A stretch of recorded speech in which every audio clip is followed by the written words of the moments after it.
Olá, sejam bem-vindos à TV do Parlamento Municipal. Está no ar o Jornal da Câmara. Reunião pública no Legislativo debate situação do aeroporto Salgado Filho. Aprovado empréstimo para a construção de novo hospital Presidente Vargas. E ainda, Comissão de Educação aborda reconstrução de escolas atingidas pela enchente. Estas e outras informações você confere a partir de agora, aqui no Jornal da Câmara.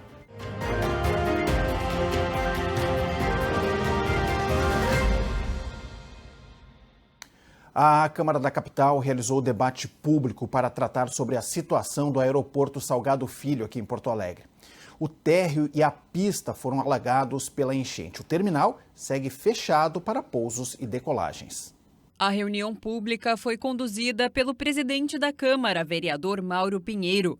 Ele lamentou a ausência do governo federal e reforçou a urgência de haver um consenso com a Fraport, empresa que tem a concessão do aeroporto. Reequilibrar o contrato para que a empresa possa urgentemente voltar a operar em Porto Alegre, porque nós sabemos o quanto é importante para a economia do Rio Grande do Sul, para a recuperação do nosso estado. O secretário estadual de Turismo, Luiz Fernando Rodrigues, apresentou dados sobre os prejuízos na economia gaúcha desde a interrupção dos trabalhos no Salgado Filho. Enquanto isso, a conectividade aérea do estado é sustentada pelas infraestruturas regionais, como Caxias do Sul e Passo Fundo, além do espaço provisório na base aérea de Canoas. De acordo com o secretário, por enquanto só se pode aguardar pelo laudo técnico, que deve ser entregue ao governo federal no dia 18 de julho.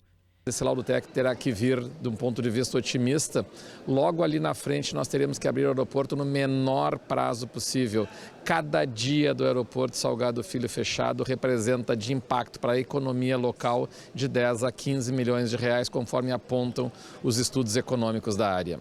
O Instituto RS Nasce reuniu mais de 200 entidades dos setores impactados pelas enchentes para recolher verbas privadas que deverão auxiliar os empreendedores.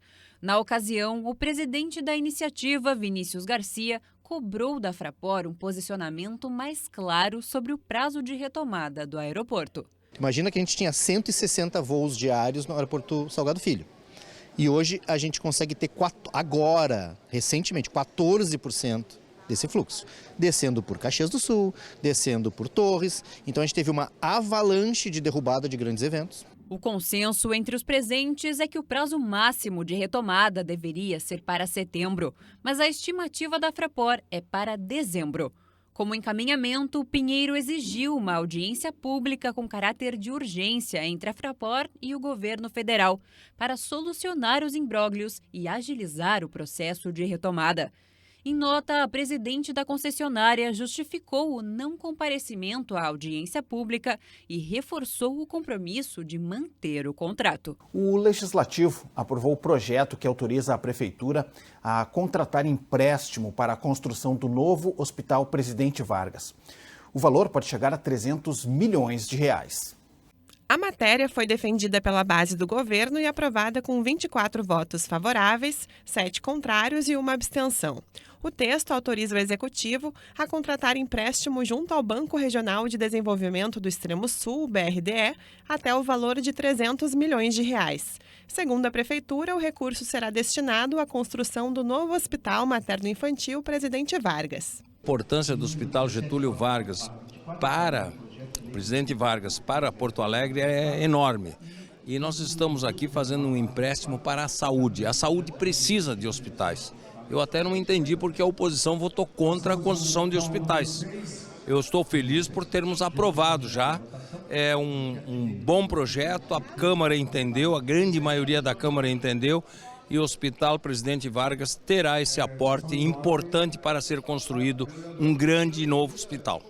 A sessão de segunda-feira também foi marcada pela posse do vereador suplente Aldo Borges.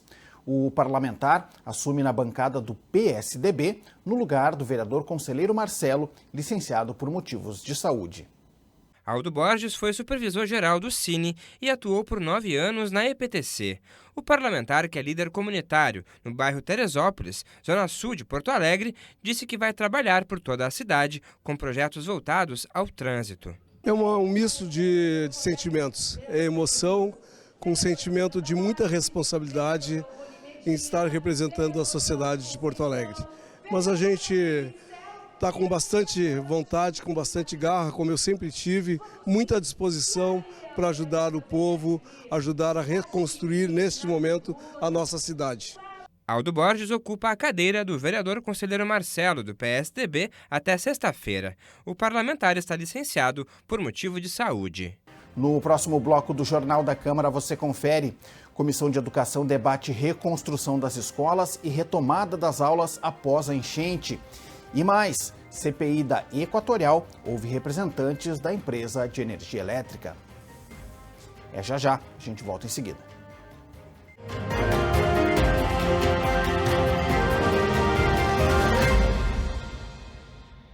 De cada 3 pessoas na internet, uma é criança ou adolescente. Mensagens com conteúdo sexual são uma ameaça permanente e seus filhos não têm noção dos riscos. Nas próximas horas, alguém próximo a você pode ser vítima. Exploração sexual de crianças e adolescentes na internet é crime. Acompanhe seus filhos, oriente e tente perceber o quanto antes. Fique atento aos sinais, escute, acolha, denuncie. Ministério da Mulher, da Família e dos Direitos Humanos.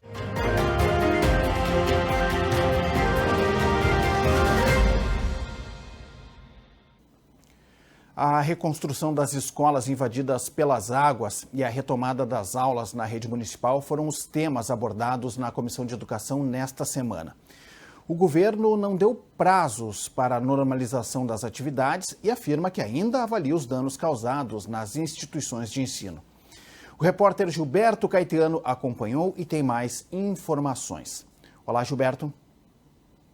Olá, Clayton. A pauta da SESC foi proposta pelo vereador Jonas Reis, do PT, e o encontro conduzido pelo vereador Aldo Borges, do PSDB, presidente interino da comissão. Os questionamentos sobre a reconstrução das escolas e a retomada das aulas foram respondidos pelo secretário municipal de Obras e Infraestrutura, André Flores, pois o novo secretário de Educação, Maurício Cunha, não participou do encontro. De acordo com Flores, 14 escolas municipais foram atingidas pela enchente, com danos que ainda estão sendo calculados. Os prejuízos vão desde avarias em materiais didáticos e equipamentos até danos na rede elétrica e estrutural. O secretário citou o exemplo da escola Liberato Salzano, no bairro Sarandi, que tem 1.700 alunos e ficou completamente debaixo d'água. Ele afirmou que será utilizada na reconstrução da escola uma doação de R$8 milhões que a empresa Ambev fará espontaneamente para o município. O proponente da pauta, assim como representantes de entidades ligadas à educação, cobraram a apresentação de um calendário de obras. A gente precisa de um calendário para poder também orientar a comunidade e pensar soluções, porque o ano letivo ele vai se encerrando, as aprendizagens elas são cumulativas, o processo de ensino-aprendizagem ele é complexo, não é só a criança ir para a escola e vai reaprender tudo que não aprendeu. A gente precisa de processos que são dia a dia, a gente vai construindo, a própria alfabetização. Ninguém se alfabetiza numa semana, em 2. Nós, da Tempa, nós iniciamos as visitas nas escolas atingidas. Ontem estivemos nas escolas do Sarandi, né? Na Liberato, na João Goulart, na Elizabeth e na Miguel Velasquez. Percebemos que as escolas estão em níveis bem diferentes, né?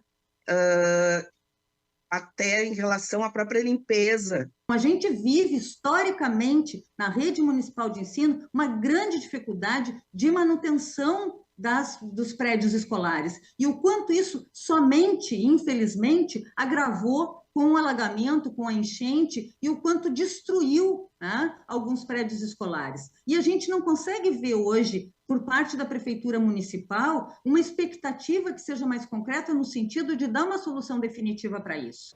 Conforme Flores, não é possível estabelecer um calendário, já que foram muitos os danos e tudo depende da contratação de empresas especializadas.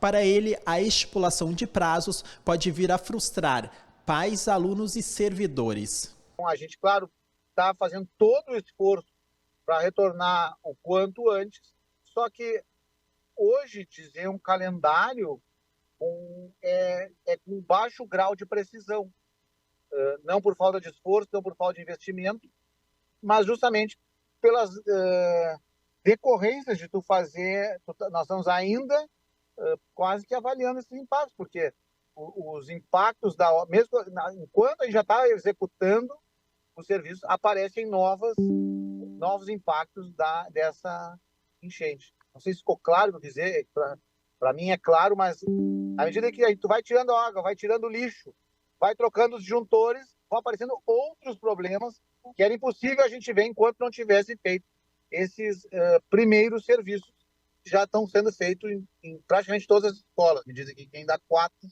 não foram iniciados. A dificuldade estão nos equipamentos, né? Então, o que acontece? Há uma busca muito grande por equipamentos tipo caminhão Munk com cesto, que é para arrumar telhados. Cara, isso tem um monte, assim, é difícil às vezes conseguir. Porque tu tem que ter o caminhão Munk com cesto com um trabalhador habilitado para trabalhar em altura. Outra especialidade que está em falta são os eletricistas, né? Os engenheiros elétricos e eletricistas, a gente tem tido mais dificuldade, porque todo lugar que alagou precisa refazer a rede elétrica, trocar disjuntor e tal. Então, é uma demanda gigante. A saúde mental dos servidores da educação também foi debatida. De acordo com representantes da Comissão de Prevenção a Acidentes e Violência nas Escolas, a CIPAV, e o Serviço de Orientação Educacional, o SOI, estão sendo realizadas escutas qualificadas com apoio de psicólogos, bem como existe um canal de atendimento direto aos trabalhadores, alunos e suas famílias. Clayton, eu volto contigo no estúdio.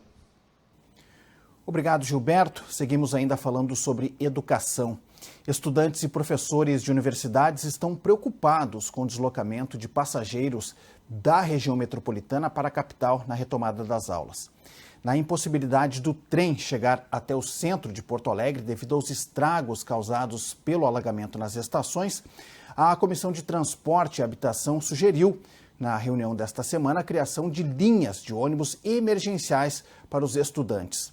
O repórter Felipe Laude amplia as informações. Olá, Felipe.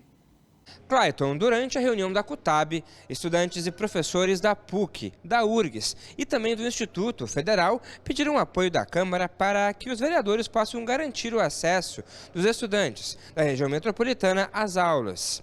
Segundo a reitora da Universidade Federal de Ciências da Saúde, 27% do corpo discente é da Grande Porto Alegre. Existe um obstáculo de infraestrutura, mas que ele é solucionável. Então, se for possível solucionar esse obstáculo da infraestrutura e fazer de alguma forma, né, uma ajuda para que os estudantes cheguem na universidade, isso vai beneficiar enormemente não só os estudantes, mas a própria sociedade. Segunda-feira, voltam as aulas na Universidade Federal do Rio Grande do Sul. E um volume ainda maior de pessoas vão passar a circular na nossa cidade de Porto Alegre, vindos, inclusive, da região metropolitana. Eu conclamo, peço que a Câmara de Vereadores e todos do poder público que estiverem nos ouvindo, que realmente ampliem as linhas. Vai ser o canal de trazer nossos estudantes para algum nível de normalidade. O presidente da União Estadual dos Estudantes lembrou da extinção em 2022 das linhas de ônibus D43 e também T1D. Alejandro Guerreiro disse que a volta desses itinerários poderia facilitar o deslocamento dos alunos. Tem estudante que estuda aqui, que mora na região metropolitana, como é o caso dos estudantes de Canoas, que não tem previsão de quando a Transurb vai retornar e até o final do ano não se tem essa previsão clara, porque aqui em Porto Alegre acaba sendo o encontro de todos os problemas da crise do transporte que a gente enfrenta, né? O D43, que foi extinto em abril de 2022, há 2 anos atrás, era uma linha muito importante, foi uma linha muito importante desde a década de 70, de conectar o centro da cidade ao Campus do Vale, passando pela PUC, e sendo também uma alternativa mais rápida. A diretora-geral da Secretaria Municipal de Mobilidade Urbana disse durante a reunião que a pasta está atenta às reivindicações de linhas emergenciais e que pretende responder a todas as demandas da comissão. eles ainda não têm condição a curtíssimo prazo de chegar o seu transporte por trem até ali a estação Anchieta, que é a estação aeroporto, né?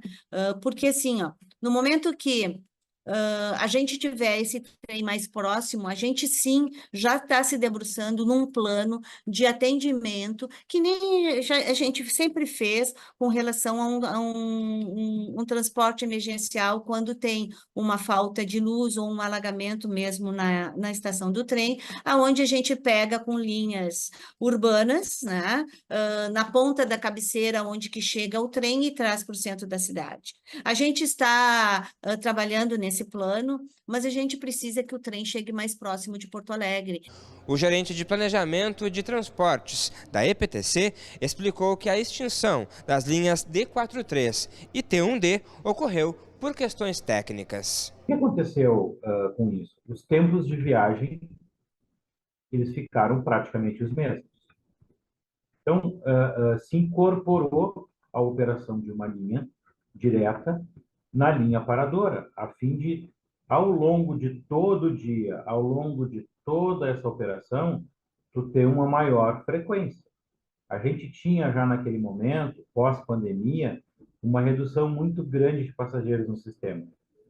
Como encaminhamento da CUTAB, o presidente da comissão, o vereador Giovanni Colau, do PCdoB, disse que vai solicitar uma reunião na Assembleia Legislativa com a presença da Metroplan, Secretaria de Mobilidade Urbana e também com a EPTC para estudar possíveis alternativas para a garantia de linhas emergenciais para os estudantes aqui de Porto Alegre e também da Grande Porto Alegre. O vereador ainda quer fazer uma visita à Grampal, que é o consórcio responsável pela operação do transporte coletivo na região metropolitana de Porto Alegre.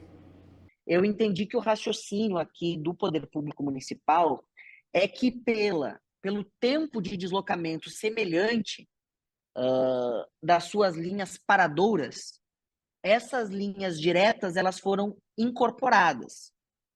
Mas eu acho que nós temos que levar adiante esse debate. Então eu quero de imediato aqui solicitar um pedido de informação que nós vamos formalizar na Câmara Municipal, questionando as tabelas horárias que nós tínhamos das linhas diretas anterior à supressão dessas linhas, né? E as tabelas horárias que nós passamos a ter a partir dessa dita incorporação, para que nós possamos identificar e seguir no debate se de fato essas linhas foram incorporadas pelas suas linhas paradoras ou elas de fato significaram uma supressão da oferta de horários para os usuários, né, e para a nossa comunidade acadêmica. Mais informações sobre essa reunião da CUTAB você pode acessar no site do Legislativo. Volto contigo, Clayton. Obrigado, Felipe. A Comissão de Saúde realizou audiência pública nesta semana para a apresentação por parte do governo dos resultados da pasta no primeiro quadrimestre de 2024. A reunião contou com a presença online de cerca de 90 pessoas e foi conduzida pela presidente da COSBAN, vereadora Lourdes Sprenger. O secretário municipal de saúde, Fernando Ritter, iniciou sua apresentação falando sobre as ações da pasta no enfrentamento da enchente, tanto na vigilância em saúde quanto no atendimento da população. Tem um processo de recuperação que envolve o atendimento dos casos de doenças transmissíveis. Lembrar que nós chegamos a 152 abrigos, mais de 15 mil pessoas. Passamos pelo primeiro momento, onde precisávamos renovar as receitas das pessoas, precisávamos tratar questões de lesões de peles pelos contatos que tiveram com a água, também o uso de antibiótico profilaxia, conforme recomendações e orientações, dizer que aqui nós sempre tivemos um consenso em alinhados ao governo federal e ao governo estadual sobre isso, tá? As ações de vigilância, tivemos problemas respiratórios, tivemos várias ações de vacinação que foram importantes e agora nós estamos no processo de reconstrução. Ritter também trouxe dados referentes aos danos causados às unidades de saúde pela cheia. Ao ser questionado pelos parlamentares, o secretário ressaltou que, embora ainda tenham unidades fechadas, o atendimento para a população está garantido, já que agora não é mais necessário que o cidadão se desloque até seu posto de referência, pois ele pode ser atendido atendido em qualquer unidade de saúde. Dizer que neste momento nós estamos com 14 unidades de saúde ainda sem possibilidade de a gente voltar às atividades, 2 unidades de saúde, a do Lami e a do Morro dos Sargentos, a gente já voltou às atividades no mesmo local, porque a água acabou atingindo uma altura mais baixa e permitiu a gente voltar ainda com problemas, portas ainda que foram empenadas, algumas questões assim de alguns equipamentos, mas a gente já conseguiu voltar. E obviamente que a região mais atingida, a região norte, a região centro, nossa unidade de saúde de Santa Marta, ela foi atingida. Em relação à Operação Inverno, o secretário destacou que foram abertos 135 novos leitos para atender a demanda que aumenta em razão do frio, além da antecipação da campanha de vacinação contra a gripe, que iniciou em março para os grupos prioritários. Ritter também falou sobre a dengue, reforçando que a capital segue em estado de alerta com cerca de 7.000 casos confirmados no quadrimestre. Ao descrever o cenário epidemiológico da cidade, o secretário explicou que a vigilância segue realizando ações de combate a mosquitos e roedores. A leptospirose, que aumentou significativamente nas zonas alagadas, segundo Ritter, é uma forte preocupação para o município. Então a gente tem aí, pós-enchente, nós tivemos 1.494 casos em investigação, 251 casos descartados, 62 casos confirmados e 4 óbitos, 2 desses em investigações. Tá? Confirmados são 2 e tem 2 em investigações, que é importante a gente frisar isso, né? Lembrando que nós lançamos um guia sobre a suspeita de leptospirose, então fique atento. Febre, mialgia, especialmente na região lombar, dor nas panturrilhas, exposição à água, lama, inundação, nos 30 dias anteriores aos sintomas, suspeita, a gente já orientou os nossos profissionais para uso com o começo desses sintomas, o uso de antibiótico precocemente, não esperar os resultados laboratoriais, não é a nossa orientação de ficar esperando, o uso deve ser feito, então por isso a gente entende que a gente tem números casos baixos, além de uso de antibiótico profilaxia sob prescrição médica e sempre notificar os casos. Também ampliamos aí a possibilidade de testes, mas é importante que o teste ele se confirme a partir do teste laboratorial. Ao fim da reunião, os parlamentares combinaram de seguir abordando nas próximas semanas os impactos e as ações de enfrentamento à enchente na capital, sobretudo na área da saúde. E na Comissão de Direitos Humanos, o tema foi o Junho Violeta, mês de conscientização e combate à violência contra a pessoa idosa. Representantes da Prefeitura também apresentaram ações no atendimento a esta parcela da população durante e no pós-enchente. A pauta foi proposta pelo vereador Alvoni Medina, do Republicanos, presidente da SEDECOM. O parlamentar salientou a preocupação com esta parcela da população, especialmente em decorrência dos impactos da enchente. Sabemos que essa situação da nossa cidade, essa calamidade aí trouxe muitas dificuldades para a população idosa de Porto Alegre, o convívio familiar, né, as atividades que muitos, infelizmente, não estão conseguindo voltar às suas atividades físicas, pessoas que têm nos procurado pedindo ajuda, pedindo apoio, para que nós pudéssemos dar atenção, porque a saúde, em primeiro lugar, nós sabemos que nesse momento dessa calamidade as pessoas ficam vulneráveis. Representantes da Prefeitura falaram sobre ações desenvolvidas para atender esta população. Mariana Nunes, da Secretaria de Desenvolvimento Social, afirmou que o Observatório da Pessoa Idosa será fundamental para o incremento de políticas públicas. Eu fiz um projeto, que é o projeto da Lei do Observatório, que inclusive é do vereador Alvoni Medina, da Lei número 003 de 2023.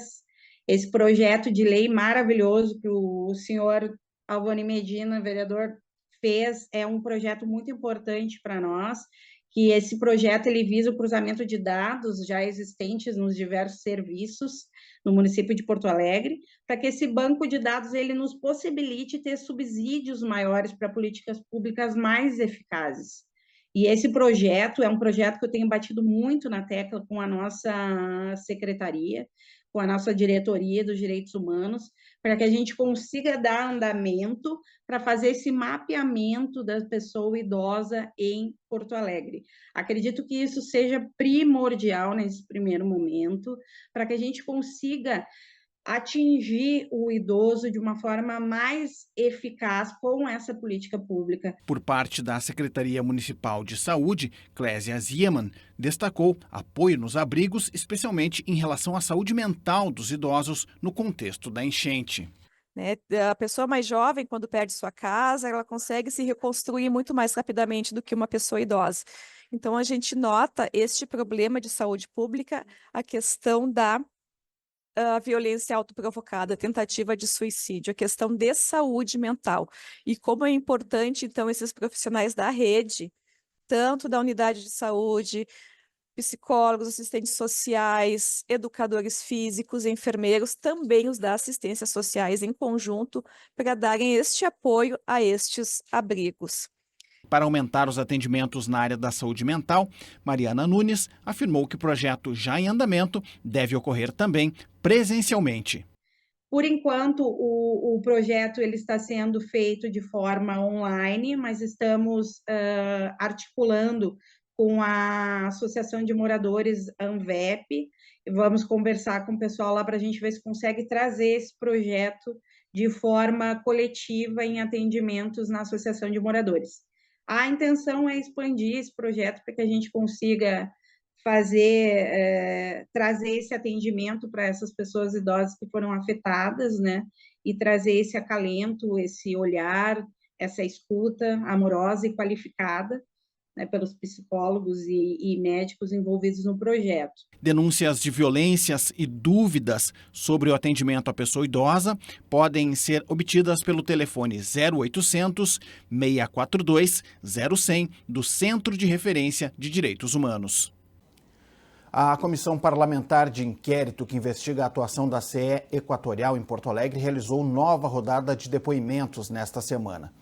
Na segunda-feira, foram ouvidos representantes da Companhia de Energia Elétrica. Prestaram depoimento o assessor de Relações Institucionais, Júlio Hofer, e o superintendente técnico, Sérgio Valinho. O diretor de Recursos Humanos não compareceu por não ser vinculado especificamente a Porto Alegre. Os presentes foram questionados pelos parlamentares sobre como está a capacitação dos funcionários, o tempo de atendimento da população, o andamento da troca de postes e a disponibilidade de canais de comunicação com o usuário. Valinho explicou quais ações estão sendo tomadas desde o evento climático de janeiro, que deixou centenas de milhares de porto-alegrenses sem energia. Modernizando o nosso plano de contingência, modernizando o nosso método de trabalho, trazendo mais equipes, mais equipamento, mais tecnologia e do lado da rede, mais investimento para que a rede possa responder melhor à frente a esses eventos climáticos que tenderão a se tornar o novo normal, infelizmente, mundo afora. E quando houver algum impacto na nossa qualidade de fornecimento de distribuição de energia elétrica, nossas equipes estarão cada vez mais capacitadas e em maior número para prontamente restabelecer e atender o nosso consumidor. Durante a reunião, o vereador Roberto Robaina, do PSOL, demonstrou indignação com o andamento da CPI. Através de investigações próprias, o parlamentar afirma que a Setup, terceirizada que realiza a contratação de funcionários para a manutenção da rede elétrica, teria forjado certificados de capacitação. Uma situação muito difícil numa CPI que ainda segue sem rumo, embora eu tenha apontado esse problema, e eu vou seguir insistindo que haja ruptura desse contrato, porque ela é uma das bases para explicar os problemas que nós estamos tendo no fornecimento de energia na cidade de Porto Alegre. A alegação foi negada pelo diretor da empresa, Felipe Machado, em testemunho na CPI da última semana. O superintendente técnico da CE explica que a companhia deve aguardar os resultados das investigações. Nós estamos acompanhando todo o procedimento que está em curso aí pelo Ministério Público do Trabalho junto à Setup.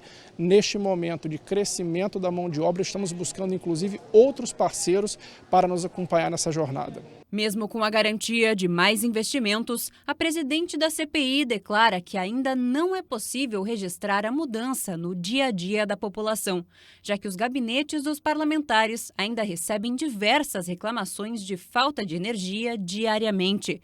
Na próxima semana, deve comparecer à CPI o CEO da CE Equatorial do Rio Grande do Sul, Riberto José Barbaneira, para prestar mais esclarecimentos.